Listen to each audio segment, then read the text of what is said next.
Siyabonga kakhulu njengesithembiso sesihlangane njalo lokho ezama ukucazulula udaba lenkosi yakithi inkosi yamaNdebele. Abantu sokuyisikhathi bakhala abantu bathi ke abaselalo isiko labo, abaselakho konke ngokwabo, bafuna sibe lenkosi. Namhlanje sihlangana naye, ahlangane lo mntwana. Sihlangana ke lo muntu uthiwa wafungiswa wafakwa ubukhosi, wagcotshwa ayikona ufungiswa, wagcotshwa ukuba inkosi yamaNdebele. Ngikhuluma ke ngobaba ngoba ngizathi lo ngoba ugcotshiwe, ngizadress ke ngithi umking. Nabanandi ngasithi abantwana. King Stanley Khumalo. Siyakubingelela. Siyabonga baba Sibanda. Ngifuna ukubonga ngimlando la ngomsebenzi oyenzayo phakathi kwesizwe ukuze kube le ndlela yokuthi isizwe sazi ezinye izinto ezingelula ukuzifaka phandle laphana ngenxa yomumo esiphakathi kwabo. Ngiza khuluma ngamahlandla maybe athile. Ngizakhuluma ngeyinkosi uMzilikazi wokuqala. Ngiphinde ngikhulume mhlawumbe ngingihlangabeza bese ngikhuluma futhi sengiyinkosi uMzilikazi wesibili uStanley Raphael Khumalo. uStanley Raphael Khumalo lelo ligama lami. Ngapha esandleni sami senxele indoda le kuthiwa nguGreater Sibanda. Uvodloza nguye oyisikhulumeli senkosi, bambiza ngokuthi ubukhali bembazo. Imbazo iyinkosi yena ubukhali bakhona. Umsebenzi wakhe uyinduna esigodlweni. Uyinduna. Yes. Ngapha Thompson David Mkhwanani simbiza TD. Indoda esuke khatshana ngalo umsebenzi. Ngenye yezinduna ezibalulekileyo kakhulu. Umsebenzi wakhe ngeza ke nguveze kakhulu ngoba kumele uhlale onjalo ungazange wavezwa. Kodwa induna enkulu umsebenzi. Siyabonga ke baba Sibanda, njengoba sengitshilo ibizo lami mina nguStanley Raphael Khumalo. Ubaba ongizalayo ubekuthiwa ngungeza, abazali bami bonke sebatshona, bekuthiwa ngungeza uSoul. Ekhaya besithi Sawuli, kodwa yena enguSoul. uSoul lo umama ongizalayo ube nguMadube. uMadube lo ezalwa koMazibisa, uyise bekuthiwa nguMbono, wayengumlisa koMazibisa. Laba bantu bonke bavele eJolotsho. Unina kamama ube nguMancube. uMancube lo igama lakhe bekuthiwa nguZalelaphi. Baza lenkosi ivelela le iziye khona ebuNambiya. Yena nguyoyentshela ukuthi mina ngingumnanzwa mntanami. Sananzwa inkosi, singabantwana benkosi uMzilikazi. Ubaba ke ube uyise omzalayo bekuthiwa nguMdlomelo. uMdlomelo emzala lo Mamkandla abakhakla abepilane lapha kuRustenburg. Ugogo bephuma ebukhosini bakhona ngale. Nguye mina kwangondla ugogo la uMdlomelo lo mama ngokuba behlala koBulawayo. uMdlomelo bezalwa nguKhuhlumba. uKhuhlumba ezalwa nguHlangabeza. uHlangabeza ezalwa nguMzilikazi. Uhlangabeza umntaka kaMzilikazi. uHlangabeza umntaka kaMzilikazi. Umfowabo kaLubhengula. uHlangabeza ubephuma endlini yangakibo kaNkulungwane. Ngizakuchasisa kuhle lokho. Ngisafuna ukuthi ngize kulesi sibongo esakoChuma. Yes. uHlangabeza kukhona la ku history ukuthi wabulawa nguLobhengula esithi uyamsitha nesithunzi sobukhosi.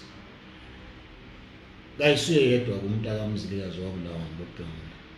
Njengoba bemtsho nje imbongo yakhe la yazi yambonga ngokuthi uyingqongqo lamadolo abomvu ngokugaqa ezingazini zabafowabo.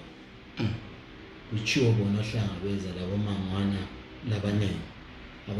lobhengula. So umntaka hlangabeza lo okuthiwa ngukhuhlungu uyise nguye wamtshela ukuthi njengoba sekufike oloje lapha sebezongithatha ngoba wayebulala ulobhengula ahlabulale lo mntwana onguye oyindlalifa lapho. So wahle wamtshela ukuthi kabaleke kahamba. Yikho kwasisusayo ke ngokubaleka ukhuhlumba waze wayafihlwa isalukazi sakwechuma kuthiwa ngubahanga endaweni okuthiwa kusemkupavula. Umkupavula indawo ebhoda along Lamtricholocho areas. Kulapho afika afihlwa khona phakathi kwesilulu wamfaka phakathi kokolo wafihla. Abuya amanxusa enkosi ulobhengula emdinga ngonyawo behamba ngonyawo lwakhe.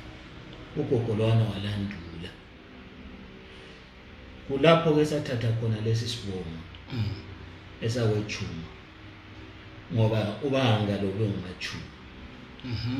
Kodwa siphile ngaphansi kwamanye amakhumalo labantu bonke abebekhona phana ngoba induna yemkupavula ngaleso sikhathi ube nguSenengeta ube nguKhumalo wakhitsha ubuduna nguMakhiwe. Imuli yakhe ibiphila ngakithi umntana komunye ukuthi sebabhuka abantu abadala owayengu-anti wami uMakhumalo wayangitshela ukuthi uyise wayemtshelile uyise mkhulu watshela uyise ukuthi mntanami nxa usiya edala kumele uqale uzethula kumdlomelo ngoba ngumnewena. So besingoKhumalo kodwa sisebenzisa igama lakwechuma. Esithupeza ukubhala echuma. Ubhale Khumalo. Ubhale Khumalo. Kuthi bazi bawubizwa ukuthi uchuma uqala ukuthi ukhulele khona. Bengisho phela ukuthi mhlawumbe bebiza ukuthi chuma ngoba usemaphepheni. Emaphepheni akusho ukuthi chuma. Hayi, emaphepheni ukuthi Khumalo. Kodwa sisebenze singuchuma lami ngeke ngahamba ngalelo gama. Imoli yonke ibibizwa ngale ndlela ngoba kwakuligama lokucatsha. Bese saba ukuthi lobhengula. Bese saba ukuthi lobhengula uzasibulala. So safihlwa ke ngaleyo ndlela. Kodwa kuthe sekufika isikhathi so kodwa sikhule sisazi ukuthi imbali yethu ihamba njani. Khona lokho engikukhulumayo indaba engiyitshelwe ngibaba mkhulu kunengi kodwa isikhathi engikholwa ukuthi singavumela yonke leyo nto. Uhlabangano wayezalwa njani uMzilikazi lobhengula uhlangabeza babephuma kundlwini. Alright. Uhlangabeza ubukhosi bakithi bekuthi nxa umuntu kumele eseyinkosi sekumele azale inkosana ube siyathatha intombi ephuma esigodlweni enguprincess ongumntwana wenkosi ebusayo okwaleso sikhathi. uMzilikazi uMachobana wamzala lomunye wabantwana bakaZwide uNompethu. Wasezothatha uMzilikazi laye uthe sethatha wathatha koZwide futhi. Wathatha umwaka lo nxa emthatha inkosi yayithi nxa ithatha kulomunye unkosikazi wayesiza ehamba lodadewabo okuthiwa yiMhlanzi. Inhlanzi le yayisenzelwa ukuthi nxa kuyikuthi kwehlule ukuthi uphume umntwana lapha ongumfana at least engxenye uzatholakala lapha kuleyo Mhlanzi. So laba abantu omwaka laba leNhlanzi le ngoNxumalo baphuma koZwide yiba abazali uNompethu uzalo uMzilikazi. uNkulumane loHlangabeza bebezalwa ngomwaka.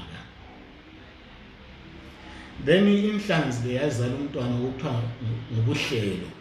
So ama-crown prince koMzilikazi abemathathu. Owokuqala bekunguNkulumane elandelwa nguHlangabeza ugcina ubuhlelo ulobhengula hayi lobhengula kakho ulobhengula kakho vele Mzilikazi belamakhosikazi amaningi banenge abantwana benkosi unina lobhengula wangasoqala hayi ulobhengula unina omzalayo bekuthiwa nguFlatha Chabalala ubengaphumi ebukhosini weza lapha kuthiwa ngumthanyelo a maid a queen's maid ube ngumthanyelo ayisiyonto efihlekileyo into yaziwa isizwe sonke kungani utolobhengula wasekhetha ube inkosi nxa ukuthi wazalwa umthanyelo umuntu uzelwe ngumthanyelo umuntu nje maid kungani wakhetha ukuthi abe inkosi ungakhethwanga laba abanye uNkulunkulu siyakwazi ukuthi wasiwathatha ke ilokozela ubukhosi umzilikazi esaphila lo munye ke uyihlomkhulu uhlangana indaba engayithathanga ubukhosi lo ngifuna ukuthi ukuze ningazikhulumeli kakhulu ngifuna umkhwananzi umkhwananzi uzayazela ngapi uyayazi uzayikhuluma bese ngiyigcwalisa ukuze ingapheleli yini yonke amafitshane uhlangabeza uzalwa ngomanqumano kunye noNkulumani kunye noZinkali uZinkali ngumfazi uthe-ke kusiya esikhathini sokuba isizwe sisuka eTransvaal sisiya ngapha sehlukaniswa saba ngamaqembu amabili elinye iqembu laba ngaphansi kwenkosi yile lahamba laze layachaya eCaprivi Street play then bese kusithi lelinye laba ngaphansi kaMkhaliphi uGundwane labo ya direct liza la lithe lifika lapha leli iqembu la kubona ukuthi kayisintwe enhle ukuthi isizwe sihlale singenankosi yikho balungiselela ukuthi bathi bafake uNkulunkulu uthe besalungiselela kwaba khona ke ukuthi khona abantu bathi hayi akuqale kudinga inkosi yikho kwaphuma ke uNokhuzi uKhithika the wayayithola ke inkosi ingabi semahalihali phanda yayakhile khona pha kanti ke uthe sifika lapha inkosi yathi selingonele umntwana ngcono umntwana ahlatheni abuyele kwabo abuyele ngaphemuva kumanqumalo nakumantungwa le kwaZulu kodwa akasayanga le kwaZulu waphelela lapha elokuze leTransvaal eMoseka namhlanje Rustenburg yikho ke kuthe khona inkosi sifile sekudingakala ukuthi khona kutholakale enye inkosi wabonakala ke ukuthi khona akusela nkosi enye la ngaphandle kabani kukahlangabeza lobuhlelo ibabamele bangene la kodwa ke nxa sisiya kuhistory ebhalwa ngabelungu bathi khona umzilikazi wathi esefika la wabulala abantu uNkulumani uhlangabeza lobuhlelo ulobhengula naye kwakuthiwa kabulawa kodwa kasabulawa wafihlwa uhlomkhulu wabulawa umzilikazi ngahlomkhulu uNkulumani hayi sisakhuluma ke khona lokho anti ngamakhiwa abukubhalayo lokho msabeka njengoba amakhiwa bekubeni kwathiwa khona ulobhengula ke kasabulawanga wafihlwa ke between uNcumbatha lonina bamfihla ulobhengula ukuthi angabulawa ihistory esiyithola ngaphi emabhukweni amakhiwa kodwa iqiniso ukuthi uNkulumani wabuyela eTransvaal yikho afika waba inkosi khona eTransvaal namhlanje bakhona isizulwana sakhe esibusayo kuyona leli ndawo eseRustenburg then kutheke sokumele uthathe ini inkosi ngeke kwase kusebenza ke uNcumbatha ikakhulu nguye wafuna ukuthi athini afake ulobhengula afake achiyela abeceleni wachiya ke uhlangabezwa wayikhona kodwa ke uNcumbatha yena wakhe ngoba he was a regent at that time wathatha ke wakhetha ukuthi afake ubani ulobhengula wachiuhlangabeza ngaphandle wachiya ubuhlelo ngaleso sikhathi ke kusifa inkosi abantwana benkosi babevama ukuthi babaleke bayecatsha ubuhlelo wabaleka wayacatsha kuMangwadwe lapha eBotswana yikho azwakalela khona ukuthi angabe khona ngani. Then ke base ngenxa kakuthi lo Bhengula umncumbatha sekulungisile wakulungisa kangaka wakusefaka abantu uNobhengula ukuthi abe inkosi. Kwase kuzwakala ke ngapha kulokhuza uNkulumane wasesuka. In fact wasuka ngo1869 weza la uNkulumane ezwa ukuthi uzethatha ubukhosi bukayise. Into eza ngayo wathi yena efika laphana elokhuzeni eShosho kuMakhane uthi yena lwana ulokhuza umnqatho lwana thatha ibutho. uNkulumane uthi hayi kanti idinga ibutho engudinga ukuthi ngiyofika mina abantu bangibone bazake bokela. Yikho weza wazofika ngaphi eGwanda la. So kuthe uNkulumane wazofika eGwanda. Kutheke khona ulokhuza umncumbathe esizwa wathumela ibutho ukuthi liyemxotsha. Lokho kutholakala ngaphi into nalokho ngoba emabhukwini engwalweni akukho lokuthi uNkulumane waphenduka. Amabhuku amaningi athi uNkulumane wabulawa. And lokho abuchoyo lamakhi lebhuku leleka Stepstone lithi uNkulumane wafika phapha akazange afike indawo azange afika eRustenburg. Hayi yikho ukutholakala ke emabhukwini ungathola ibhuku lika HM Hall liza ukuchasela khona lokho. Uthole lebhuku lephepsika Apollo Davidson ezakuthetshela khona. Abamenzanga lutho sevile lapho loBhengula njalo seyinkosi abamenzanga lutho uNkulumane. Bathumela ibutho la yamxotsha ke ukubuyela kwabantu kaNkulumane back lapha evele khona. Namhlanje bakhona kaNkulumane. Ukungena kwale Bhengula kwaba umsebenzi kaMncumbatha. Ngoba nxa usubise udaba likaNkulumane ngithi sebese udaba likaNkulumane lapha endweni. Nxa usudaba likaNkulumane nxa ukuthi bakhona boNkulumane abazalwa inkosi uNkulumane njalo nguyemela agcotshwe.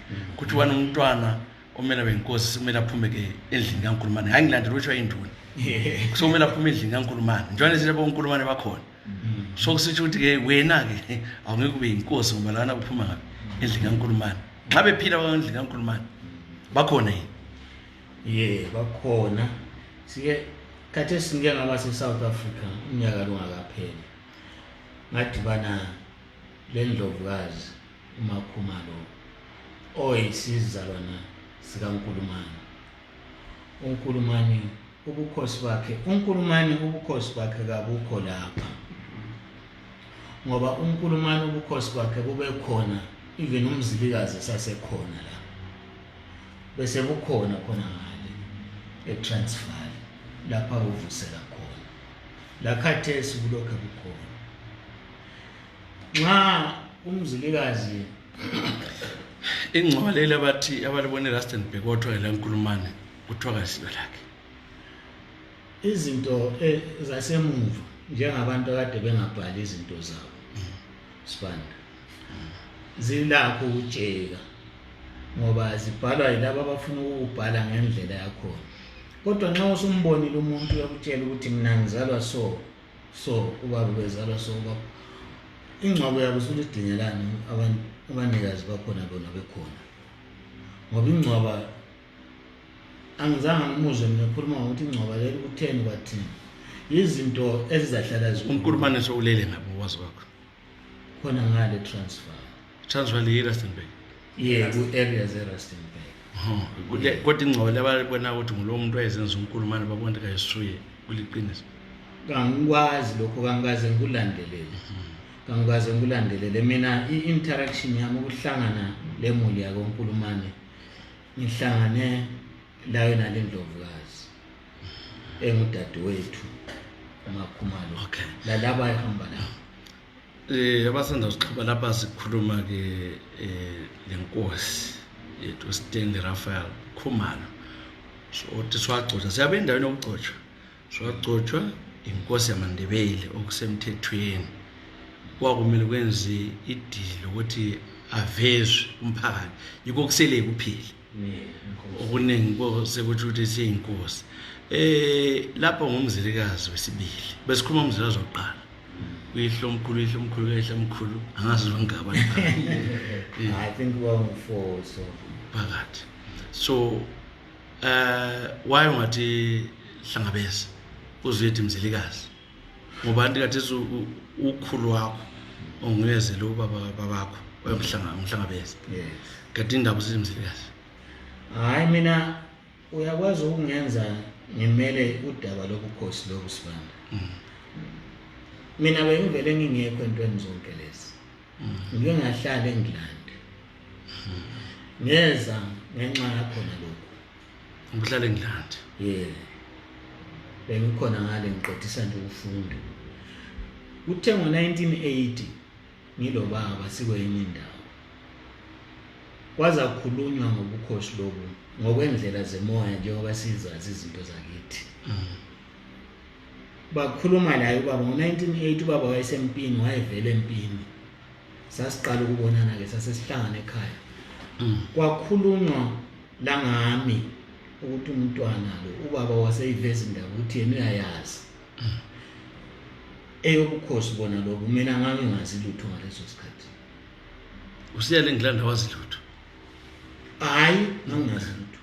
Ngo1980 ngangazi lutho. Kwase kuthiwa ke ubaba umlungisele umntwana ngoba uyazi ukuthi kumele wenzeni wavuma. La kanye wenza something to me ukuthi angivusele indanga wathi ngiyogeza nothini ngakwenza njengomntana wakhe. Ngaphila ngase ngisithi ke ngo2000 ngase ngisiyendlala. Impela ngo2005. Kodwa ngo2002 uNkulunkulu wakhulumisana lami ngendaba yona yobukhosi. Kwaze kwaba kabili ngobusuku kubunye Emaphusheni. Yebo kwakungayisilophupo njengophupho ukuthi ngiyaphupha kwakuli it was a voice ilizwe lalimemeza phakathi kwami. Lingikhomba isahluko eBhayibhelini iverse bese yona 2 Chronicles chapter 2 verse 11. Ngayicabanga khona lapho ngase ngiphinda ngijumeka ngathi anza ibone kuseni. Labuya futhi ilizwi lelo la ngimemeza ngayo nale indaba. Same story same way. Ngase ngivuka ngibhala phansi.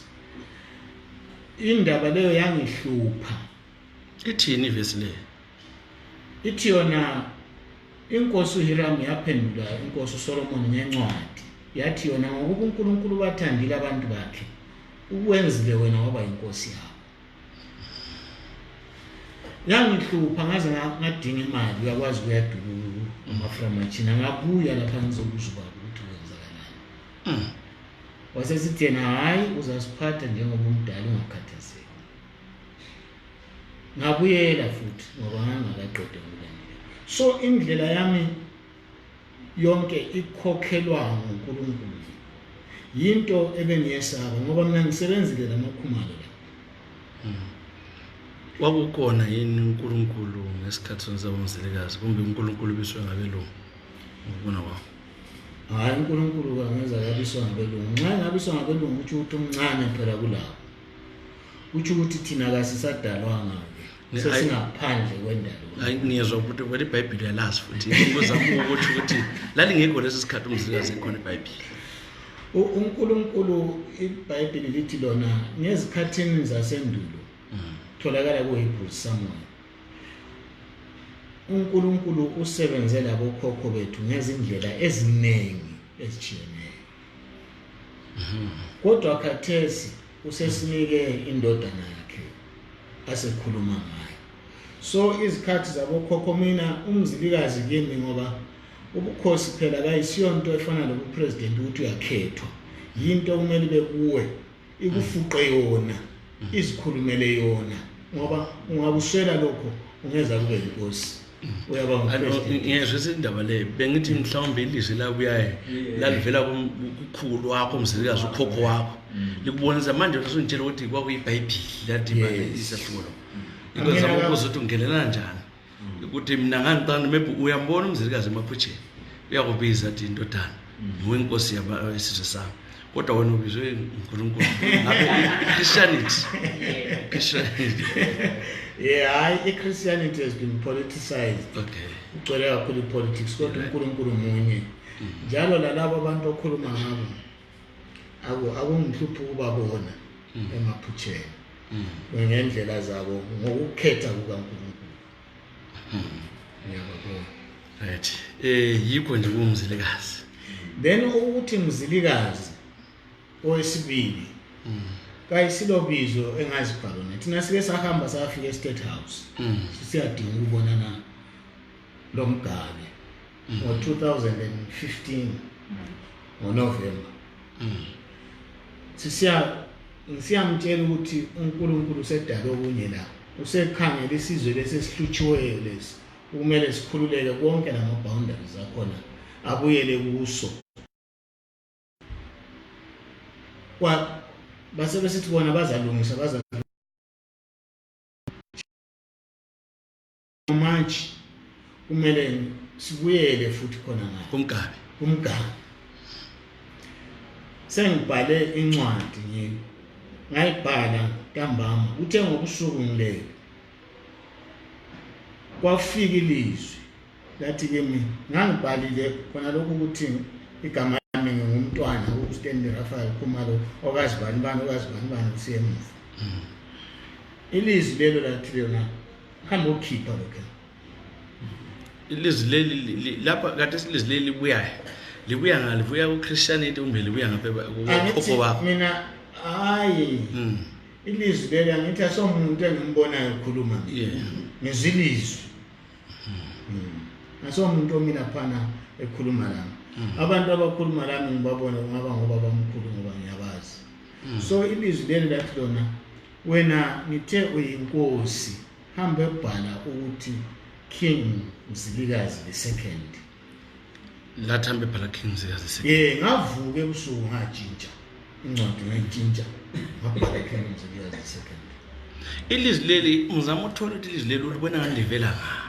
Livela ngoba phansi livela uNkulunkulu. Livela uNkulunkulu. Mina ngiyakwazi ukuthi uMzilikazi ube incebo kaNkulunkulu.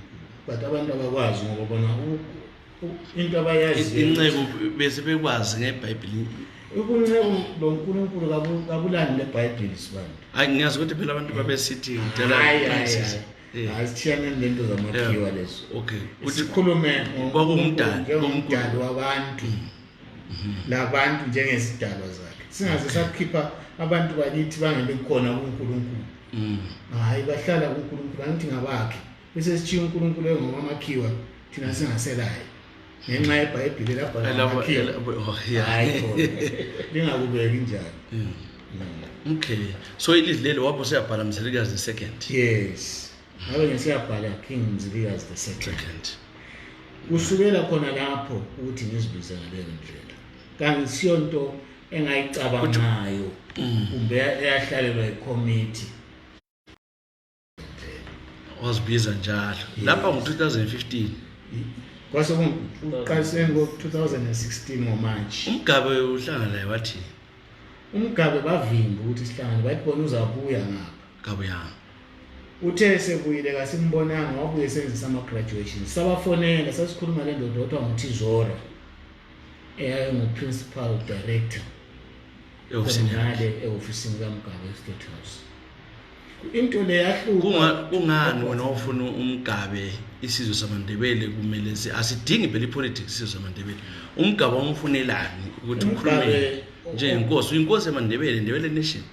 uMgabe umdingi. Inkomo zami zikwakho sibani.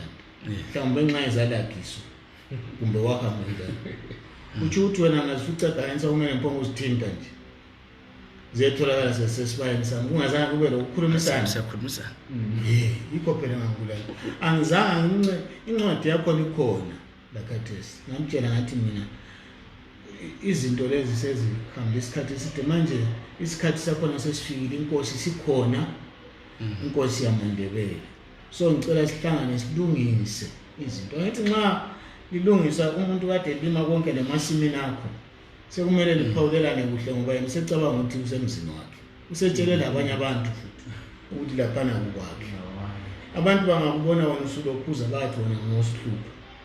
so sasifuna ukuthi silungise leyo ndlela sikulungise kuhle kodwa phela uzokhuluma lo muntu okhokhela ilizwe lenye king nxa ufuna ukuthi wedlula inkosi bemekhumela ezinkosi phela umgaba wayengasonkosi wayemuntu wepolitics obusa ilizwe so lapho lala xazulula lithi nomgabe umgabe ukusilizwe ukubusa khona ukuthi yabusa angikwazi ukuthi kibo engxanye kuyinkosi mina isime ngihamba ngisithi lo inkosi lo kayisuye nxa kuye kibo bemfakile wabaphezulu kunguye obabusayo kunguye njalo esingceleleneyo mina ngiyadinga inkosi ngiyabafakela inkosi khona ngale ngoba inkosi phela inkokheli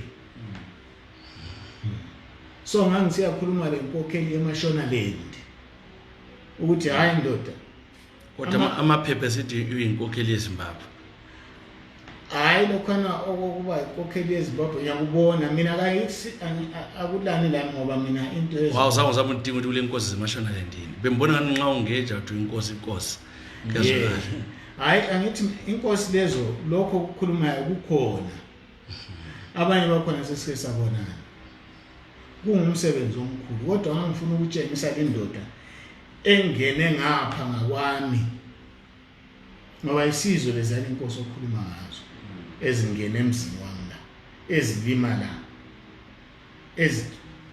ezisenga inkomo zami isizwe lezo nkosi osenga inkomo zami ngulo ngangimlanda labana yabo siyakhuluma labo kuthela wena ugcotshwe ngubani uthe ngomhla ka-10 September ngo-2017 saba lo msebenzi omkhulu okugcotshwa kwami uzwisisa ukuthi umuntu nxa egcotshwa kapho ngugcotshelwa enkundleni abantu begcwele nje ngoba kule mininingwane eminingi enziwayo kayikhonga kwenzela egcekeni laba ebantwini kuyethulwa mana ke ngitshele ukuthi so sasilo muntu owenkonzo ogcotshelwe ubufundisi nguye wasiphathela inkonzo leyo kwase usibala abantu abakokhumalo abadala abakokhumalo abayiba bangqokisa isikhumba sengwe kwase usiba labadala ababemele isiko abayiba bangiqhubela umkhonto ngilawo lalo mkhonto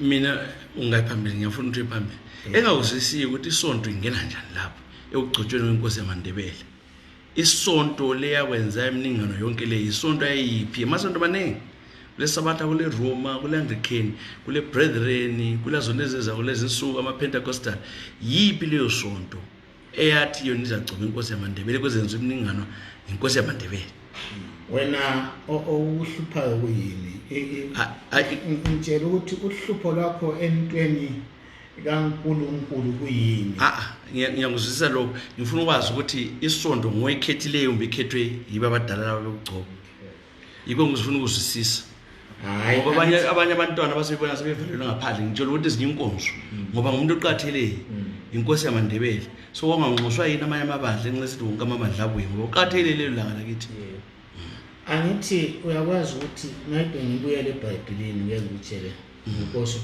uDavid ngabona wagcotshwa amahlandla angu7 okay ngoba ugcotshwa uqala ngabantu laba sebemamukele njengenkosi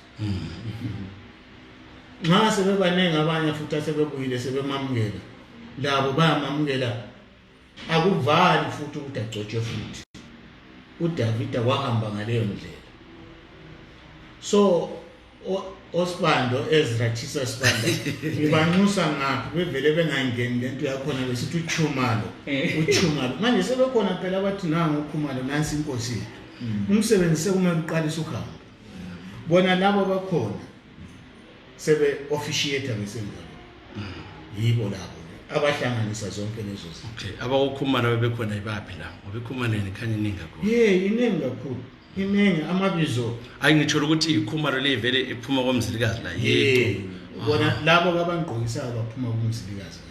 Lezi nduna zasikhona. Izinduna Induna ngiyazibona nazimbili la ezinye zazikhona. yes zazikhona. Kulezi iziphi induna ezokusekela sibala nje yonke isikolo sakho Mase khuluma ngezinduna kumbusubala lezi nduna njengoba sezigabeni ezikhona induna zakithi komthwakazi izokhuluma ngazo. Yeah. Lezo lokho kuba imfihlo kwakhathesi ngoba abantu baya victimize phela. Akumelanga senze sengathi asikwazi okwenzakalayo. Kucatshelwane. Sesifune akade inkosi akufihla umuntu ngabantu bakho laba babuya ukuthi baba namba sesibanje. Nxa selilesibindi lina njengabantu ukuthi lina likhuzu bayethi induna zizasithola isibindi ngoba khathesi phela ngithi zisebenzele omunye umuntu. Sebenzela omunye umuntu induna.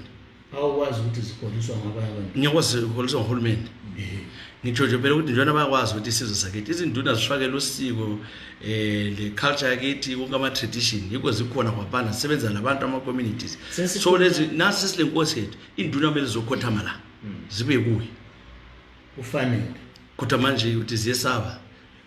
Sengikhulumela eziningi. Ngiyazibona ziyabe zilaso isibindi sokukhuluma kodwa ukuthatha imove isizwe sona angithi njengoba usiza kimi la ukhuluma ngabantwana laba bathi bona bangamakhosi ubukhosi bukibo angithi yabona ukuthi khona lokho kuyadala into ekuthiwa i-confusion njalo abantu nxa usukuthuli kabakwazi ukuthi okuzagcina kumi ekugcineni kuphi so kumele ubanike i-benefit of their doubt ukhulumisana labo ngendlela yabo angithi yabona ukuthi wena namhlanje ufika kithi la thina sesile 4 years siqale lawo ukuwasebenza labanye abantu phakathi kwesizwe sona lesi abanye benu bayabe sesekupolitics ngani alikakuboni konke lokho so singeza ke sisola izinduna ukuthi zona seziphuzeleni abantu abakholwa izinduna labo bebhizi khona ngayo kodwa nxa silandela isinto sakithi kodwa inkosi silaye sure kumele kwesilezi lezinduna kunini sakulinda abantu bayizinduna ngathi umuntu efila boss iwebhingo enkayi uzakwazi njani wena anti phela yizothunywa njengoba zinduna zakho kumele zibuye yikho kumele wenze kuzenzeka nini angazi yini angithi mina sengitshila ukuthi sengikhona isizwe esizokumele siphakame sikhuzu bayethu isizwe mesiphakame uyasibiza yini isizwe lesi usibize ngapi ngale izinto engikhuluma uthe wena into leyo engasuye abantu abaningi abakwazi ngibuye lapha mina kade ngizobona lapha ngibuya le nduna zakho bengingakwazi ukuthi unabaqotshwa mina bengithi ngumntwana ungangibuzi kakhulu njengegeneralist ungibuze njengenkosi hayo yekuthi inkosi angiyabona ukuthi sikutshelile ukuthi hlaka 10 lapha kwakumsebenzi owangekhaya owabantu abalutshwana umsebenzi wabanengi wawulandela kwakusiba uhlaka abanike hlaka 12 September la programs at trade fair bafuna ukuzimbuza matshelda hayi ngafuna lo msebenzi wavalwa ngamapolisa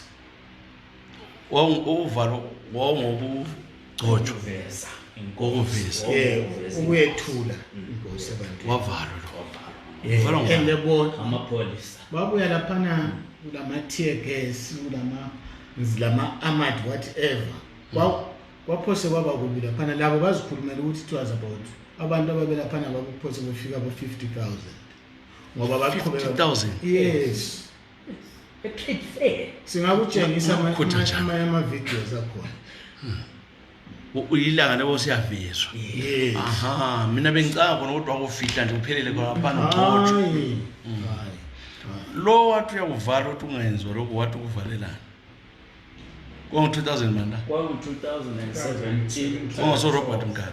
Kwangu-Robert Mugabe. Ngiyakuvalisayo? Yena uyakuvalisayo. Wathi khona yena akumelokho. Isizathu?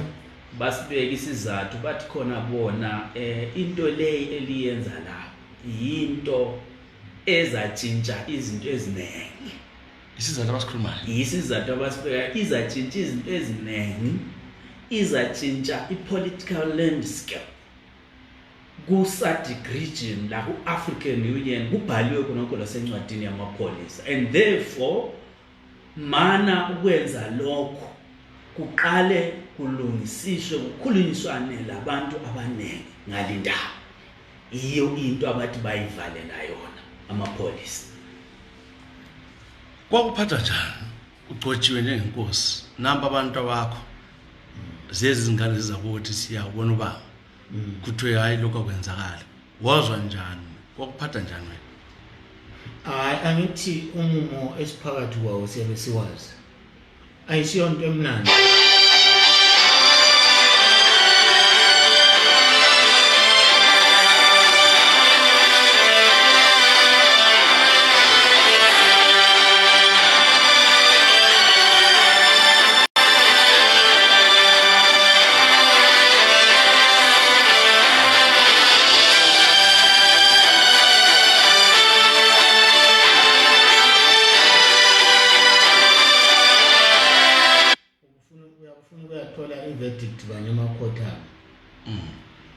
Imisebenzi eyabisenziwa iphathelana naleli sohlwekela nje wachiya njalo awekelwanga, kodwa umsebenzi le strategy somsebenzi lo phela ngeza yempongo sikhuluma lapha. Sikuzamile okuningi, even line lo ongenileyo sesike sambhalela izincwadi, sesike sathumela labantu isana wathi yena uza. Kodwa into ngiyezwa Nkosi, into ekhona ukuthi bezombusazwe eze politics nxa sifaka into yethu yamasiko isinto sakithi sicelelani ipermission kulabo ababusayo ilizwe. Wena inkosi yamaNdebele ngibona ngathi kulokukhuthana khona lapho ukuyakhulumisana nomgabe la ayisikho kuyacela imvumo yikuyabatshela ukuthi inkosi njengoba lesikwazi ukuthi khona isizwe samaNdebele, isizwe samakhosi esibuswa ngenkosi, sikhona inkosi. Imngcele yami njengenkosi yamaNdebele kayivuke ngithathe over ukuze ngithini ngiqhubekele phambili ngiselela abantu abami njengenkosi njengoba kusenzakala izolo. Ngiyayizwa into elikhulumayo lapha ukumtshela kuphela, kodwa phela akamuntu lokasi awubusi laye. Wena ubusa iNdebele Nation lokho akwenza kwemthetho yakhe kahulumende awu. Yiko ngisithi mina vela mina ngasicela imvumo. Wena uthi ukuthi imithetho yakhe ephakathi ngapha yenzayo kasinge uyechoyo ugolo phela ngeke lokuvumele. Wena nto ubusa iNdebele Nation ngale ukuthi landela amasiko yenza into zezinto kuya kuyinduna zeza kuyo yonke into, kodwa lokho kwakhe lokho akwenza lapha kwama ungeneli baza kuthi akukho ku constitution phela. Yiko ngitsho ukuthi siyahlala singena thini inkosi ngoba zathi akukho ku constitution ukuthi inkosi yangenela emthethweni enziwe eParliament. Thina udaba mina engilalo njengoba ngiyakwazi ukuthi uNkulunkulu uyakhathaza abanye abantu. Uthumo lwami njengenkosi uMzilikazi wesibili yi-restoration, ukubuyisela izinto ngendlela ebeziyiyo yona amakhiwa azachithela umbuso lo. Ngaleso sikhathi sasingabuswa eMashonaland, sasizibusa la inkosi silo. Ngiyazi ukuthi lina liyakhangela izinto ezise-South Africa mhlawumbe la ngaphi bese lifuna ukukubalela lakithi. Mina ngingavuka ngiyinkosi enjalo ngisenza amasiko, induna lezo nxa zibuya kimi ngiziphani mina ngizitshelani kulomunye umuntu onguyobusayo phezukwami.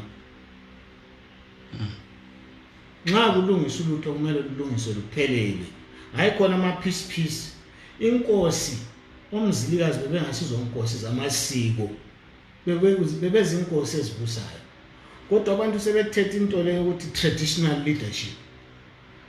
Bathatha ubukhosi bakithi babenza into traditional, into nxa usithi traditionally the whole idea ngeyokuthi into zakudala lezi so kungena lokhu ke khathesi kwepolitiki where we have no power le nkosi yakhona iyabingela power so nxa sithi wena uyambhalela ndombhalele lifuna ukukhuluma la so lapha licela ukuthini lifuna ukuthini kuye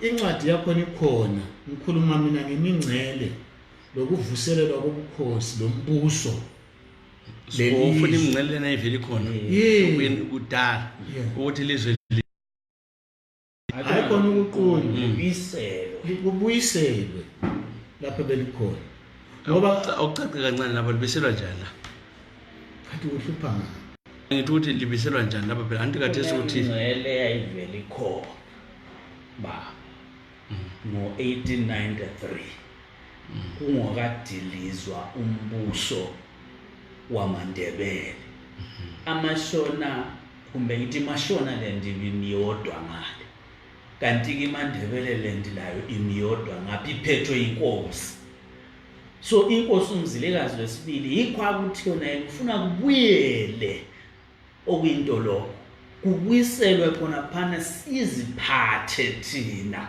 kungaselo omunye umuntu ozabuya athi khona yena hayi lapha yimi engiphetheyo yikho futhi okwenza ukuthi inkosi uMzilikazi lanxa esevaliwe wathi kangisoze ngiye kumadale aphethwe yilabana abantu ngoba ngingangena kumadale la aphethwe yilabana abantu kusho ukuthi la msengaphansi kwawo phela umthetho kusho ukuthi le ayisasebenzi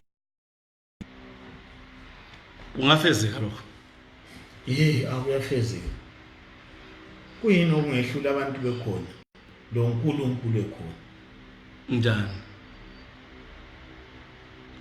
ngoba ngilandela phela ugora walibhale phansi ukuthi ama-borders eZimbabwe iPlumtree Beitbridge yini ilizwe leli lilodwa abantu sebethethe into yakho babhala amabizo abo sekusitshona ukuthi abasoze bakuthathe bathi lesi ipolitics usilwa wena ukuthi bakuthatha ngendlela abafuna ukuthatha ngayo kukibo mina kangikhulumi ngepolitics mina ngikhuluma ngobukhosi nxa ubukhosi lobo usitsho ipolitics kubo ngokwabo lokho akulani lami angeza ke mina ngiyofuna into engayishiyo engisuse phansi yikho ngifuna ukukhulumisana labo yikho ngabona besilokhu ngani siyakhuthana ngoba wona ubungizwe ngenye indlela bengicabanga ukuthi maybe inkosi ezasebenza ikhona bemele isizwe samaNdebele kodwa usebenza phakathi kwesystem le khona amakhangela isiko la ngoba nxa usukhuluma ngemingcele la kodwa uzathini lapha ngibona ngani sokuyinto angazi ngoba ngilandela phela ukuthi babe bezithembe ngogwalo wena ugwalo lukhona ku-United Nations ukuthi ilizwe lelizibaba so ukuthi sokuyimithetho kumele ifika khonana ukuthi kumele kulungiswe kuphelele ngoba lingakuthiyela endleleni kuyabe kungaphelanga inkosi leyo esikhuluma ngayo singayifaka namuhla ngemithetho yabanye abantu angithi futhi imithetho yabo kusasa ingayikhipha leyo nkosi ingangena namhla beyipha amandla angaka kusasa bahlale phansi bawanciphise ngemithetho yabo ngogwalo lolo liza kuthini lina njengamaNdebele kuyini elizakwenza njana sezizwe zizithathena amaNdebele sekuhlangana kwahlangano zathini ngala asikhulume ngokwemhlobo ngoba uMzilikazi wevele engayisiyo inkosi emhlobo yabantu ube inkosi yesizwe isizwe senziwa imihlobo eminingi many people groups here including abesishoneni bebekhona ngesikhathi senze yikho mina ngikhuluma ngendawo kaMzilikazi ukuthi umuzi wami uqalela la angithi ukuthi umhlobo lo uhamba ukhetha abantu yakuqeda ngani abantu bayathathana ngokuthandana kwabo thina sikhangele isizwe endawo yethu sembuya ke lapha endabeni yobukhosi ubukhosi wafakwa uLobhengula ubukhosi buphuma endlini esikhosini kathesi bathi umuntu nguye ommeli abe inkosi umuntu ophuma endlini kaLobhengula ngoba ke wayeyinkosi yokucina amaNdebele lapha ke wena uphuma uMzilikazi 2 uphuma ngapha umuntu ongazange abe inkosi kuzenzakala njani ayikhona ukuthi kuzenzakala njani vele sekwenzakele sokwenza njani ngisho ukuthi kuzaphatheka kanjani indaba lo siya phambili yabona ukuthi nxa sikhuluma ngolobhengula lobhengula ungene ebukhosini kuvele bungayisibo bakhe leqiniso ukuthi lakhona abantu babuza ukuthi kuzakwenzeka njani lokho ngoba wangena ebukhosini ayikhatshana lapho ngoba lobhengula uthethe into waliwa into yakwazi ukuthi wakulwela lokho wabulala labantu lobhengula wabulala labafowabo including uhlangabezi grandfather yes embulalela bona lobu bukhosi wabuthatha yena ngumntwana omthanyelo nxa mina sengivela la kangivelanga ngizama ukuthi yimi engizezama ukucorrecta lokho mina ngilandela lelo lizwi elikhulumekile lokhu likhuluma lakini kodwa imbali le engubalisela yona yimbali ekuvezelayo levezela abantu ukuthi ngokweqiniso vele bona ubukhosi bulapha kwehlangabeza kabukho kolobhengula njalo lobhengula abantu bayakhuluma ukuthi intonga yasala endlini yakhe ulobhengula usuke lapha khonapha koBulawayo ehamba lobukhosi bakhe wachisa isigodlo ngizwile omunye wabafowethu umbuza esithi sachiswa ngosivalo uMahlanga isivalo senkosi abesephinde sithi futhi ukhumalo lo omunye sengikhohlwe igama lakhe wachiyela lo ngilobhengula ukuthi asale faka umntanakhe umlogo so uyazibuza ukuthi intonga lapha yayisala lapha ulobhengula yena wayesiya ngaphi ngaleso sikhathi nxa echisa isigodlo uthi umntwana lo uzahlala ngaphi so ukuthi intonga ulobhengula waba lobukhosi kodwa babongo bakhe babungayisibo kukaMzilikazi njalo babongo bakhe babungayisibo besizwe lesi ngoba kulento okuthiwa inkatha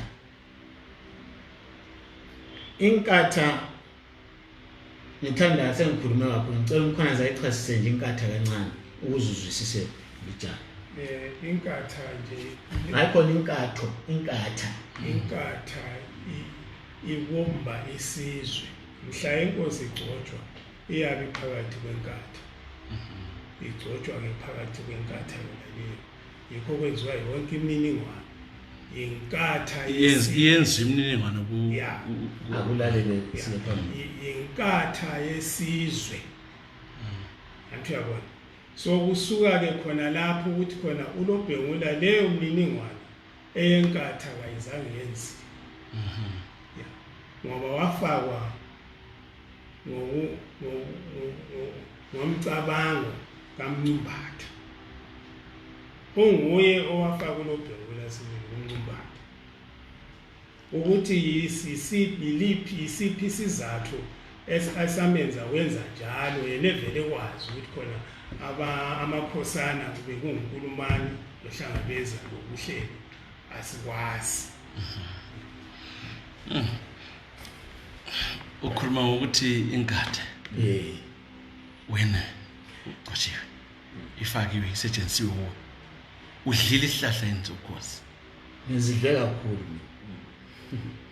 kakhulu ihlahla zokhosi ngizidlile la saye emakhosini le eSouth Africa besimusile besiyakwenza khona lokho futhi baze bahamlalisa kwenye indlu ngaphandle komuzi eNatal kuphila beSouth Africa eSouth Africa ngaphandle komuzi ngoba bekhuluma ngokuthi ekwenzeni imininingwane yabo into zonke lezi abazenzayo ezemithi bathi bona uMzilikazi siyambona lapha loShaka siyababona uMachobane bakhona bonke abantu bakini la ngaphandle kwalobhengula abazange batsho ngaye kodwa abanye laba bonke babe khona batsho bathi bona ke sekumele ulale la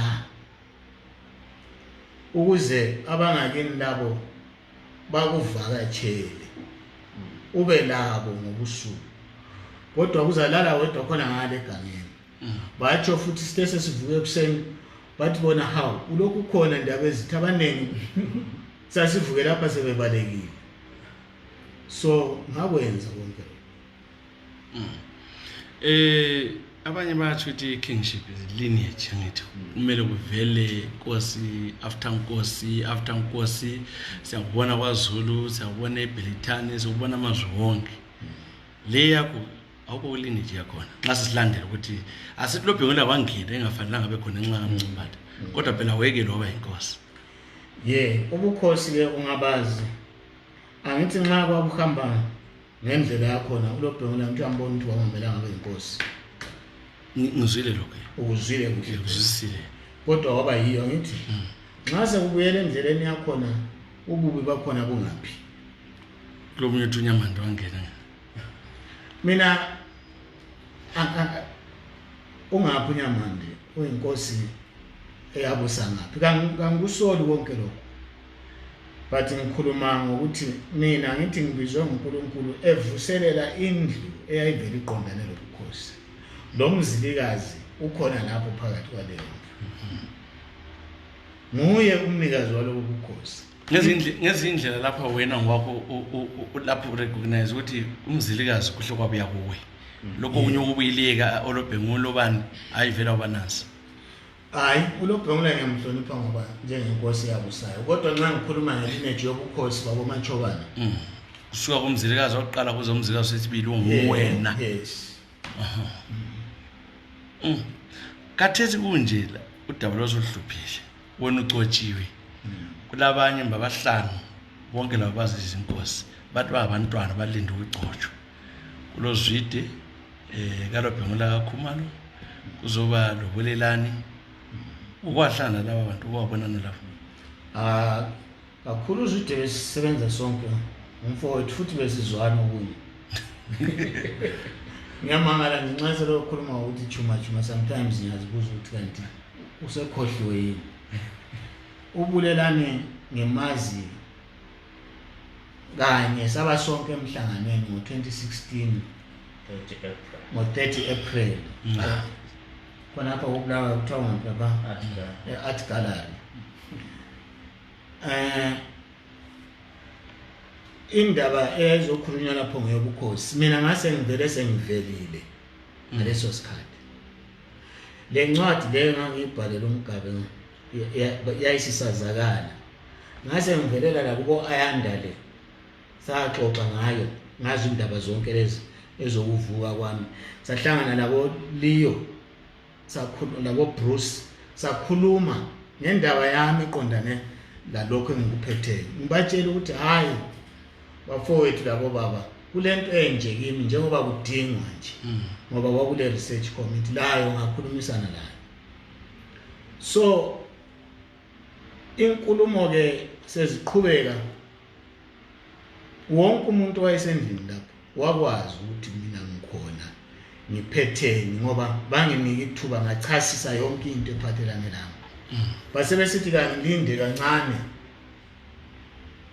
ukuze kulungiswe indaba bekhona bonke uBulelani uzwide uBulelani wayekhona uzwide wayekhona uAyanda wayekhona uBonman wayekhona uHlabezulu wayekhona uLeo wayekhona uBruce wayekhona hayi umcijwana ngikaze ngibonana naye yes ngizothuthi inkosi baba baningi sasigcwele indlu kanti sasibizwa libizwa ngibanda sasileqoqo lethu elalisibiza mina umuntu wayengithumela ama messages lawo owayengusecretary weqoqo ngoAyanda Khumalo ose South Africa kodwa lapha sasisiba lemhlangano futhi lapho ngangibizwa ngozwide la uPeter ebona ukuthi inkosi evuma bona ngaleso sikhathi kwakungakafiki kulelo zinga kodwa babembiza njengomfowabo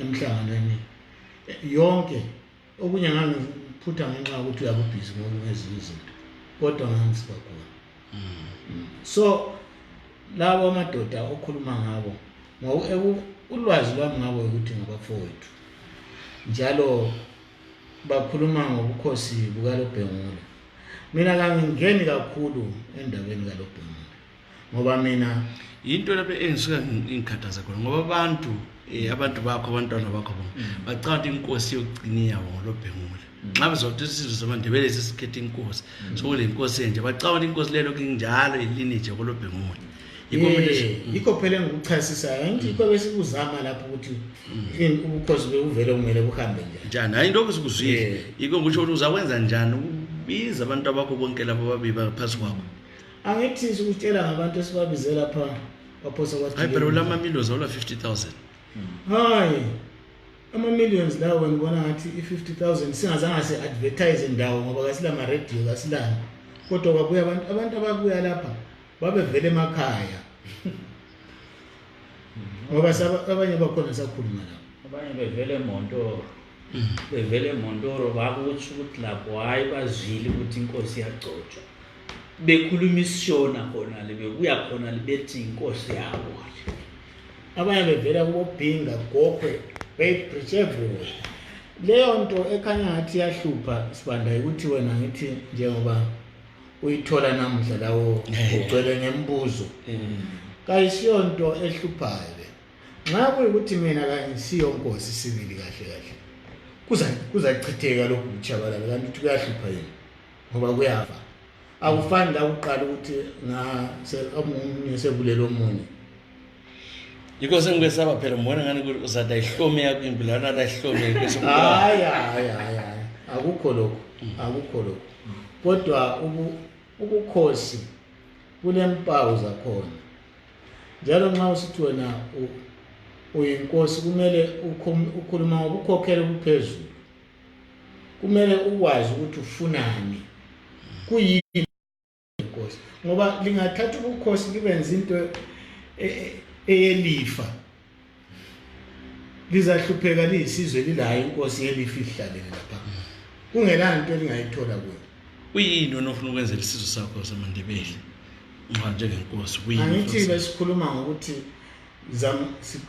sidinga indlela zokukhulumisana namadoda lo ngelizwe lami nxa sengelizwe lami labantu abami angithi sesiqalisa ekhathesi ukuthi senzeni ngekhaya ayikho sibuswa ngobaba wa next door ngiyathi ngikhuluma nabantu abami bethi bona ubaba uNdlovu 10 baba ngithi awuNdlovu besingakabona ngithi manje nxa sizavumelana lapha ciche adilize sithini so mina ngiqala lapho indaba eqala khona i-restoration ayisiyonto kayilani asilwilohulumende lwana khona asitsho futhi ukuthi wrong ngoba abantu bona laba bamkhetha abathu right thina sikhuluma ngento eqondane lathi into enhlupha ngoba wona uthi wena vele usugcotshiwe lana abantu abantwana bamele ukugcotshwa ukulelani bonke labo uza kulungisa ukuthini kuyahlala kuyimpikisho nje kuze wenini abantu sebekhathele bafuna inkosi hayi abantu kukibo bona ngoba ubukhosi phela kabufani lokuthi akufani le-politics ukuthi omunye uba nguvice omunye abe njani nje ngiyawuzwa kodwa phela sozothi kukibo ukhozi wakhokhumalo thina kasingeneli lo sibanda uNdlovu odu ukhozi wakhokhumalo yini imuli yakhokhumalo kumele ulungise lokho hayi kumele ulungiswe manje hayi sibanda ubukhosi lobe ngikhuluma ngabo la lobe ngikhuluma ngabo uchiyene kakhulu engxenye yikho lokho oyabe uthola kwezindawo ubukhosi bezindlu mina ngikhuluma ngalokho mina ngikhuluma ngobukhosi kaMthwakazi ibe ngikhuluma ngabo phela bathi bayinkosi yamaNdebele kanti yinko lokho nxa sikhuluma ngesizwe isizwe singaba lenkosi sibuswe inkosi sona singela interest singela party anyway ngikutsho ukuthi mina nxa inkosi ikhethwa iphuma phela endlini njengoba nathi siphuma endlini kaMzilikazi so ngikutsho ukuthi njalo kade singakulungisa njani njengamakhumalo asomuntu asonduna eziyakulungisa kumele kulungiswe inkosi ngimuli yakokhumalo angithi besikhuluma lapho khona nje ukhulume ngomncumbatha efaka ulobhengule bulala abantu kodwa wamfaka yena yedwa wamfaka waba inkosi wahlala la khathesi likhuzi bayethe kuye imuli le eyayingaphansi yabulawa so nxa sikhuluma mina ngikhangela ukuthi okungenze ngathi mina ngivuma ukuthi sikhulumisane la ukuthi ufuna wena ukuthi abantu bezwe ukuthi inkosi sikhona lokho nxa njalo ngoba izinto lezi ngiyezwa ukuthi abantu uthi sebekhathele sebejahile kodwa kabakazivezi njengabantu abakhathelele abajahile baziveze kubani khathi inkosi angithi mina ngitshilo ukuthi sengikhona nxa lifuna ukudebate you can carry on until sekuright ukudebate ngoba mina isimo enza ukuthi libona ngathi ngibani ongalungisa khona lokhu sibili hlala phansi uthe wena hlala phansi wena phuma wena sala ekhumalo ngokwayo ubani andidle ngabe mule kokhumalo komzilikazi wena asikhulume ngiyangakini imuli nxa kulodubo kosibanda kumele sihlangane sonke esikhulumenini kodwa liyali kusebenze kusebenze nxa sivele sixabana kulo mfowethu ngapha lani kubizwa abantu okuhlazwe phansi kukhunyweni lokhu ke kuphathelane lesizwe ke sibani Mbona ngani lapho sibanda kulula kule zinto ezingane ziyakhathaza emulini yakukhumalo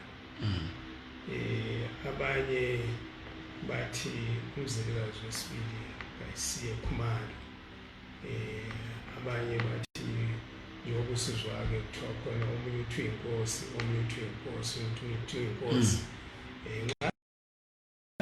kulula izolo kwakuvele kusenziwa inkatho inkatho yayisanje into okuthiwa i-DNA screening bayascreena nxa ngisizwa laba abafundileyo bathi khona DNA screening can link you with your ancestors up to 10,000 years back. So kuqondileke ukuthi khona nxa amakhumalo esola ikozama ukuthi khona esola ukukhulumela khona kanye umzilikazi wesibili kasikhumalo njalo besola ukuthi kasinkosi kasiyeni ku DNA screening first sonke esifuna ukuba ngamakhosi angithi bese sithe sesingene ku DNA screening abaphumileyo bakhaya ukuthi ngempela abakukhumalo singeneke kunkatho inkatho yiyo ezacicha yonke ilokhuza inqushunusho nayo yabona ikwenza umutsho khona ngoba ngathi abantu thina ngesibiyela sizikhethele ngani ipolicy not nowethu nguzwidi owethu ngustand hayi kumele kuvele kukhumalo kuba sikuthole kuxazulula ukuthi asochuma lo andikathi bakubizwa ukuthi ngumchumalo bathi ngumchumalo indaba le ekhulunywa ngubhananzi enkatho le DNA ngithe ngifika le ngo-2016 eGoli ngaba lo mhlangano lo ayanda Khumalo uhlabezulu Khumalo lo Bondman Khumalo mina ngihamba lo Tomek Dube lo mfowethu omnyotwa ngofortune Khumalo bakhuluma ngokuthi manje indaba ezitha sithini lapha ngoba sekulabantu abangenelayo lapha besifla ngoKhumalo ingalungiswa njani uzimisele yini ukuya ku DNA screening ngavuma esithi thina wakulo zwide lokulelane yakhulunywa futhi indaba yakhona ngayivuma uthi kanti DNA ikhuluma lesaza ikhuluma la ngayivuma iDNA le kutshengisa ukukhangela ubani lobani ngoba bakophela umzilikazi wasekho so iDNA match to match who angikwazi ukuthi yabekhamba ngene ngoba ngifundanga mina ngoba imechana lo zwide imechana lobulelane yikho kushiwo hayi amathambo akhona phela kaMzilikazi athi umzilikazi wahlelela bangaya khona phana bayathatha phela balinganise lo Mzilikazi ulobhengu lanti uyongazakali ukuthi ungaphi sibani Mzilikazi ukhona unguyena inhloko yale ndaba Mzilikazi sekele ayayizwa ngiyayizwa into le ndaba uthe wena waqina nokhumala kuthe zokuhlupha lezi zinto zobukhosi ukwabatshela ukuthi ucotshiwe ubachayela ucingo ubatshela kumbe ubabiza nabo ukuthi babuye phela nxa uxotshiwe ngokhumala abafowenu kumele babize bafowethu wozani ngapha sengizogcotshwa ubabizile yini ozwide umcijwana obulelana wababisa? Indlela ebesisebenza ngakhona besisebenza ngendlela yokuthi bekule qoqo la kukhumalo the whole body Ngizwile leyo. Milo chairman umfundisi uBruce Khumalo, usecretary engu-Ayanda Khumalo. So mhla ka-30 May kwakuyindaba eyokuthi sekuphunywa bayadinga indlela zokuthi kungenziwa njani kakhulu indaba yenkatho. Sithi bazadinga lezi nyanga kanjani. Kumele baphenduke. Base besithi kimi njengoba wena usuphakathi kwendima. Akume kancane. Usilinde. Nxa possible. Ngase sithi mina hayi kimi kakula hlupho ukulinda. Kodwa ilizwi kimi ngingafika likhulumele indaba ngoba indaba ingabantu laba abahluphekayo ayisiyo yakokhumalo ngeyesizwe. Mina I will move. Base besithi bona kwakungu-30 April. Yes. Base besithi hayi ngo-30 May indaba le kumele sibe sibuye lempendulo sihlanganeni la. Ngavuma mina. Ngo-30 May wafika akuzange kube nomhlangano. Abazange bawubize. Sangena kuJune. Manje kwase kule misebenzi mina kumele ngiyenze. Ngabhalela uchairman. Ngamtshela ngathi mina sekula lokho okumele ngiyokwenza endaweni ethile. Ngabhalela lo secretary, ngabathumela, they didn't respond. Before then, usecretary even la ku WhatsApp lapha sasulumisana. Ngathi sengikhulume khona lokho ngalelo langa. I think it was end of June. Angizange ngiphinde ngithole anything. Ngaba zama in every way. They just cut off communication with me. Nxa ukhangele sibona ukuthi umntaka twesizukulwana sikaNjubi ubulelana. Nxa umkhangele umbona ngani vele udabuka endlini isizukulwana saMzilikazi. Angifuni ukuba ngujaji wezinto lezi. Ngoba izinto ziyahlupha lezi. Angifuni njalo ukuxabana labafowethu. Njengoba umkhwana nzebekile nxa kuyikuthi sibili into ezidinga ukulungisiswa abantu be-serious yiyo indlela obekumele ilandele. Yona le yabonkatho labo DNA. Kodwa njengoba ngisho ukuthi mina ngakuvuma phambi kwabo. Kanizanga ngizwe omunye futhi owavumayo. Ngakho nxa ukhangele ungathiwa umthethwandaba udawula lingaqhubeka phambi kokugcotshwa kwenkosi. Wena vele usugcotshiwe. Kambe indaba ezaphathwa njani? Siyaba lenkosi ezimbili esibayeni esodwa. Into ile ndlela yokuzilungisa. Ubukhosi kayisiyo into ophonga ukudlalela kuyo nje. Yikho uzafica ukuthi abanye abantu kubathatha iminyaka emide bekuthola lokho kuthiwa ngabantwana ngoprince. Ngoba ukuba inkosi kayisiyo into ongaphonga ukungena kuyo nje. Ya andikathesi ubulelani wese siyagcotshwa. Uzwitwa hamba emthethwandaba waphezulu. Wayivimba lento. Wena wawuthule. Azange uzama uvala. Kwakuzenza kanjani khona ukubona vele ukhona. Wayekela ubukele. Ngoba isiyagcotshwa lapha. Kwase ulungisiwe imicimbi yonke ezokwenziwa. Anjalo ukuthi ngayekela ngabukela kodwa kazange agcotshwe phela. Ngithe kathi umthethwandaba ngavuma ukuthi ngagcoba inkosi kuyahamba njani. Hayi into zonke lezo mina kangizikhangeli ngaleyo ndlela. Ngoba mina lapha engimi khona ngiyakwazi ukuthi ukuhamba njani. Ngiyakubona ikho lokhu ngizama ukukuvezela ukuthi ubukhosi buhamba ngendlela ezichiyeneyo. Bungumoya. Ikho lokhu ngikutshela ngokuthi uNkulunkulu ungakhuluma la ngabaphansi. Ngendlela bekuphethwe ngayo bekuvele kuphethwe ngaleyo ndlela. No, ngizama ukuthi abantu badubekile bakhathazekile abakwazi ukuthi benzeni. Sizwe vele sesiswela ukuthi siyanga. Ngoba bayezobulelana bezozwide bezoStanley. uStanley kade usugcotshiwe ngoba ngoyinkosi. Engikutsho ukuthi wena njengoba vele usugcotshiwe. Udaba lolu lwekhoti ngodwa ilokozeni ise ngoba sokuvunywa ukuthi ungagcotshwa inkosi uzawuvalisa yini ukuthi hayi vele inkosi siyagcotshwa ikwenza ukutsho lokho ngoba lo bekade isigwebo singaphuma noma ngasiphi isikhathi. Yes. Uyabona ukuthi mina nxa ngikhangela indaba yonke le kangiyibekanga ngaphansi kukaHulumende lo indaba yobukhosi bakithi ngoba uHulumende lo kayisuye obebuso Mzilikazi kayisuye futhi obebuso loBhengula so kangikuthandi ukugijimela kuye ngisiyabika indaba zethu mina khona lokho esikukhuluma khona la yikho kumele kwenzakala isizwe ngiyasizwa ukukhuluma ngaso kodwa ngiyakwazi ukuthi ngesikhathi esifaneleyo bazakwazi ukuthi kwenziweni ngoba uLobhengula wahlala esihlalweni okwamenza waba inkosi ukuthi leso sizwe esasikhona sathi bayethe kuye sisazi ukuthi uhlangabezana nguyena lapha but lo usehluthiwe wathatha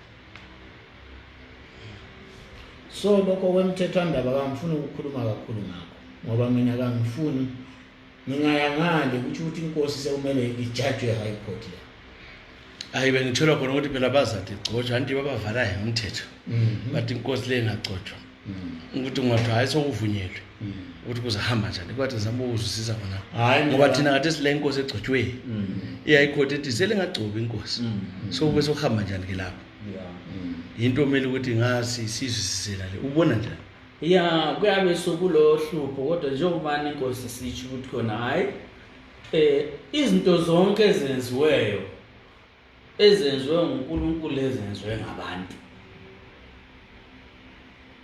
izinto ezimbili ezabantu vele zizaphela kodwa kwaNkulunkulu akupheli inkosi ithembe uNkulunkulu wayo onguyena owamvusayo ngelizwi leli elabuyayo kusukela lasekuqaleni vele inkosi ayizange ngitsho ikigcweke ngisho lobani ngoba yena uthi khona yena ubizwe lelizwi kabizwanga ngabantu nxa bona sebegcoba inkosi yabo guided by constitution yeZimbabwe abantu labo bomthwakazi besuthiseka ngokuthi khona bona bazakuba ngaphansi kwethetho weZimbabwe inkosi leyani ihlezi kuphela lapha ile farm yayo ile mine yayo ilani kodwa bona lokho beqhubeka behlupheka yibo phela bakufunayo lokho abantu bazakuthi bayethe kuye lo muntu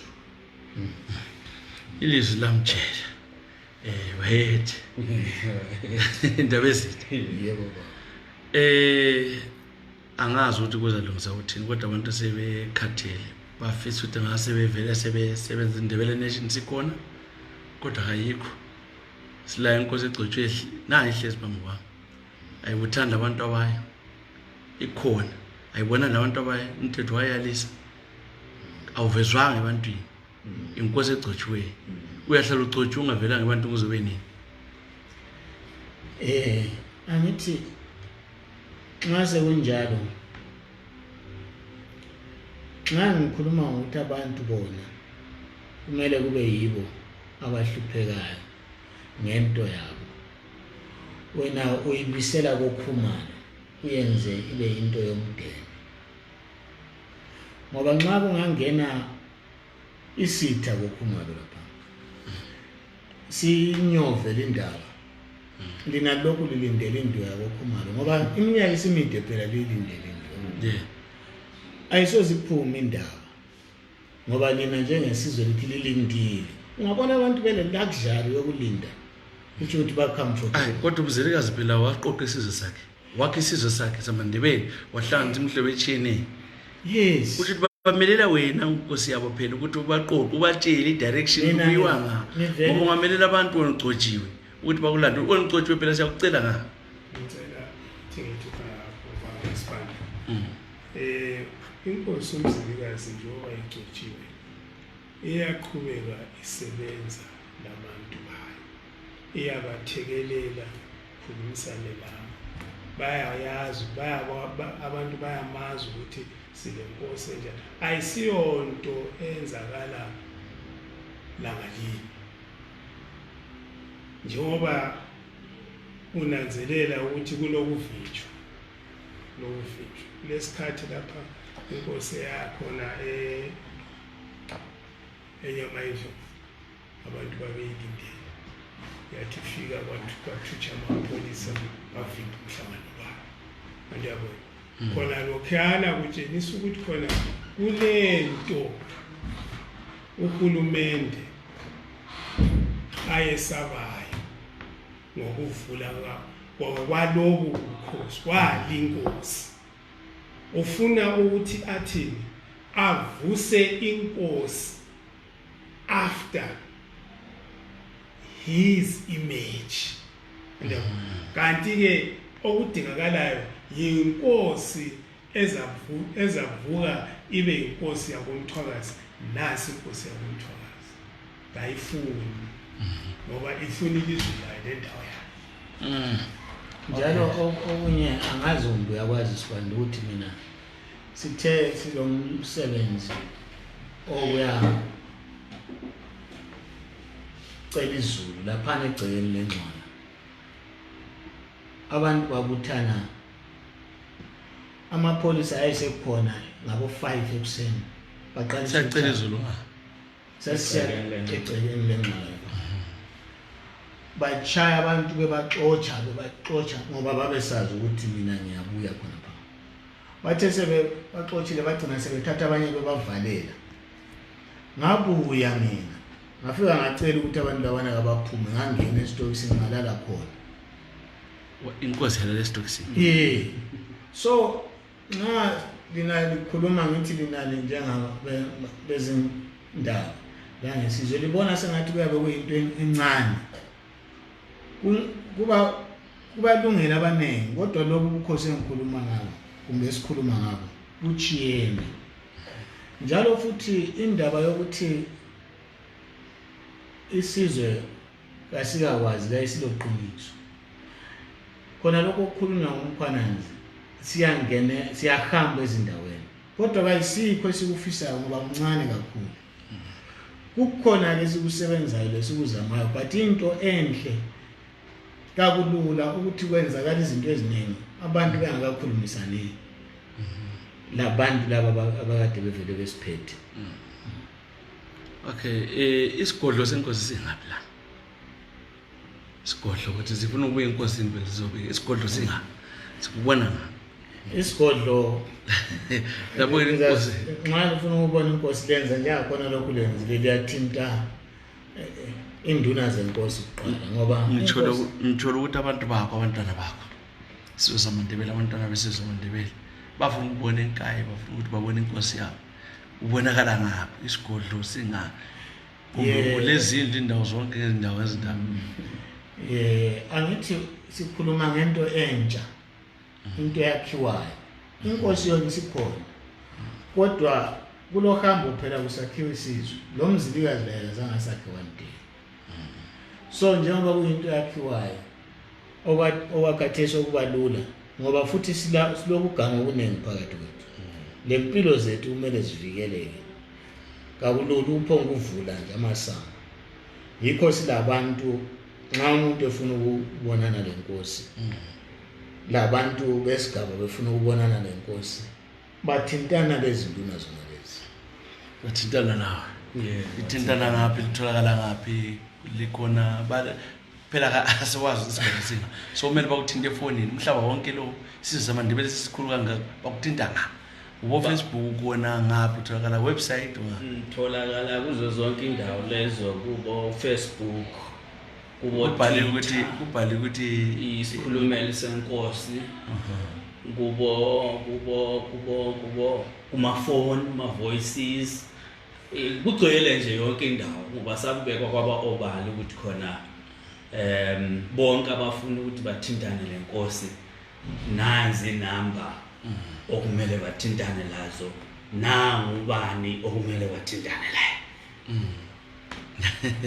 no kwezwakala hayi sizwile sifunda okuningi namhlanje ubuya straight ilineage yakho la ngamzilikazi ngokwakhe founder of this nation kuhle kubuya umzilikazi number 2 laba abanye babethethe umbuzo ngekho emthethweni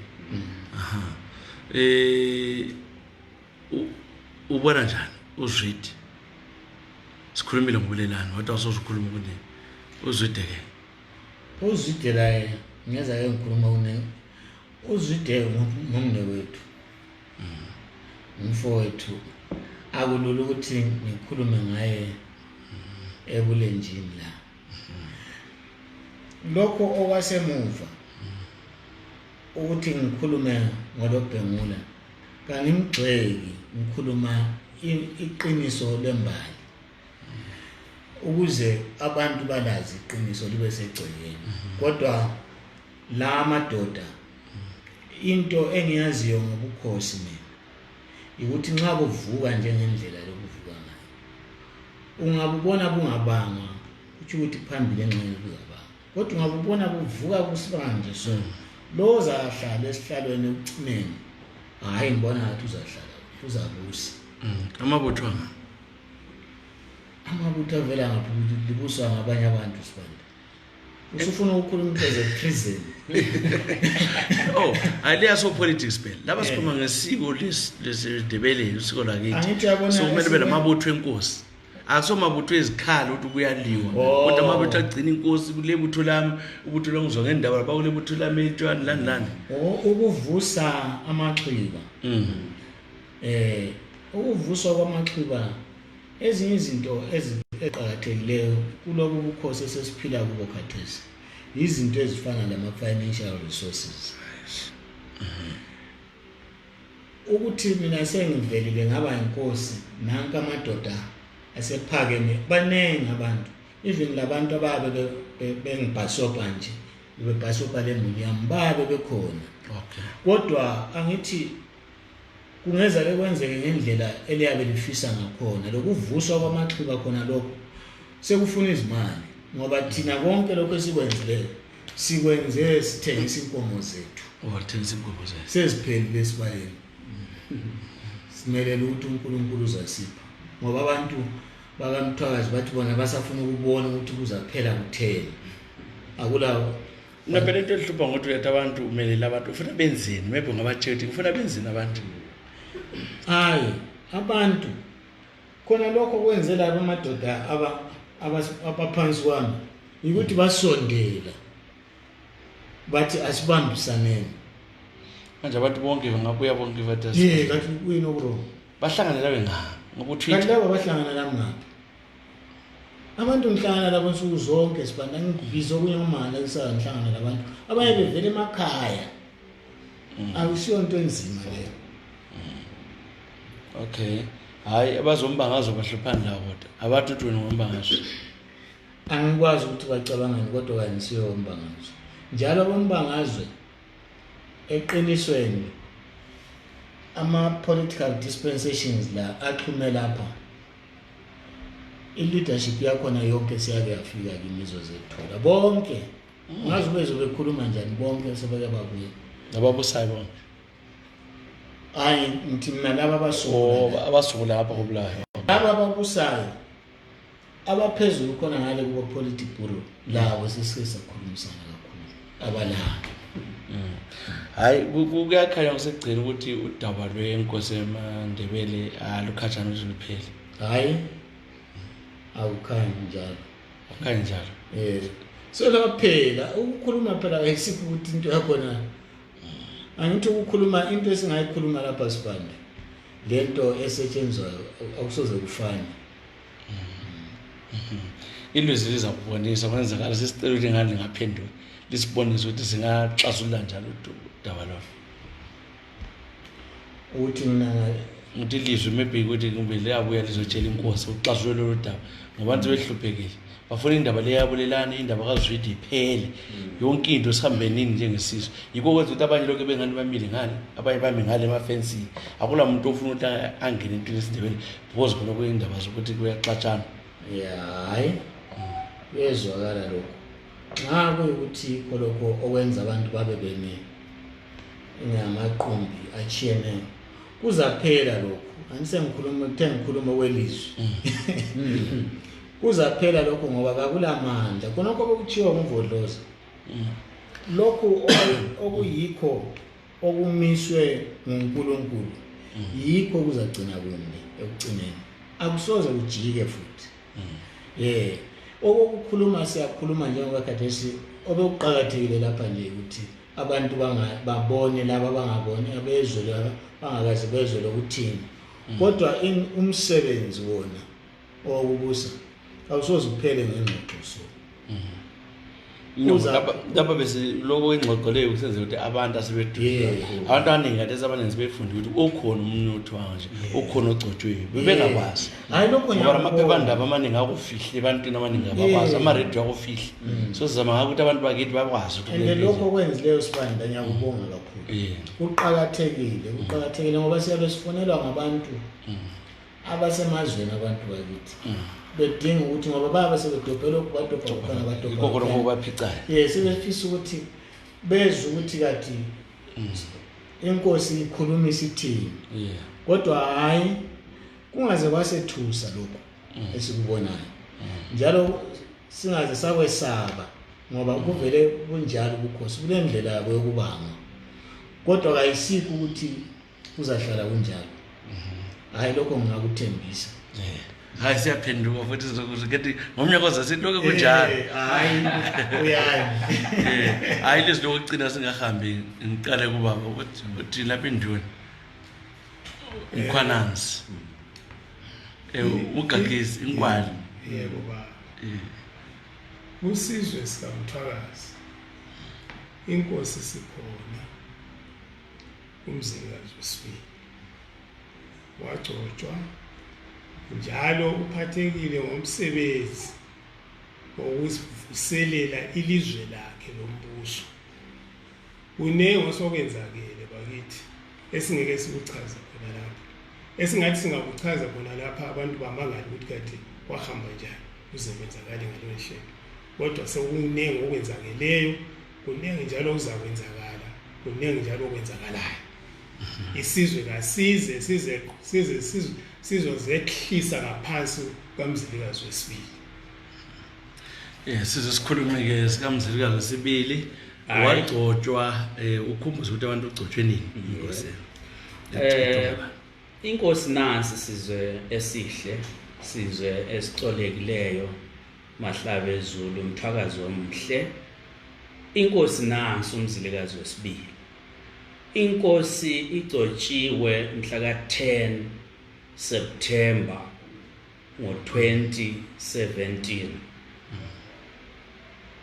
yikho-ke sinxusa uzulu wonke wabomthwakazi ukuthi kabuye aphatheke angami entangweni le kodwa angene egumeni azophatheka asekele inkosi lokhu kuzenza ukuthi khona izizwe zisihloniphe izizwe zonke zomhlaba nje zihloniphe futhi lenkosi yethu zisilwele futhi ekutheni sibe ngabantu abakhululekileyo yikho ke nyasinxusa isizwe ukuthi siphatheke kulomsebenzi esinawo okuvuselela ubuzwe bethu ngiyabonga so kuli lapha uGqeta Sibande esikhulumi senkosi ugcotshiwe inkosi isikhona ugcotshwe nini bakhumbuza ukhulumile uSibanda mhla kabani ugcotshelwa ngaphi osele yikuvezwa ebantwini kodwa ukusebenza ususebenza angithi ilizwi lokugcina ebantwini hayi ngiyabonga Sibanda njengoba sichilo uvodloza lapha umsebenzi lo wenziwa mhla ka-10 September ngo-2017 kwakumele okuya kwethulwa ebantwini kwenziwe mhla ka-12 wavinjwa e-trade fair abaningi bayakwazi lokho njalo ukugcotshwa kwami akuphelelanga lapha emakhosini ku-region ngo-2018 inkosi umlife owabahlopha laye wayenza imisebenzi yesintu uyokungamukela njengenkosi ngomnyaka ofanayo inkosi uBhungane the third owe-Embo Kingdom la khona ngale South Africa enxuse amakhosi labameli across Africa wawenza futhi lo umsebenzi wokugcotshwa wami ukuze ngamukeleke ngokugcotshwa kwamakhosi esinguni wakwenza konke lokho bayangikhulekela bebe intonga zabo esengivezile phakathi kwabo amakhosi wonke so khathesi beku 2018 futhi lapha basivimbe khona amakhosi lawa efuna ukubuya azongethula la eWhite City sasibhukhile eWhite City Stadium bafanele zaqalisa inkulumo bangqikaza ngitsho le city council yakobulawayo yagcina sisithi ngcono basirefund imali zethu bathi abantu babe babangaki sathi thina 5,000 nje kuphela bathi no i-crowd yenu sayibona lapha inkulu kakhulu asila mapholisa anele ukuthi azencedisa abantu agcina ukuthula bavimba ngayo nale indlela bathi lezikolo ziyabe zivulwa amapholisa abe ngekho so kodwa bafaka ama road block ngelanga lakhona olubevimba thina so umsebenzi uyaqhubeka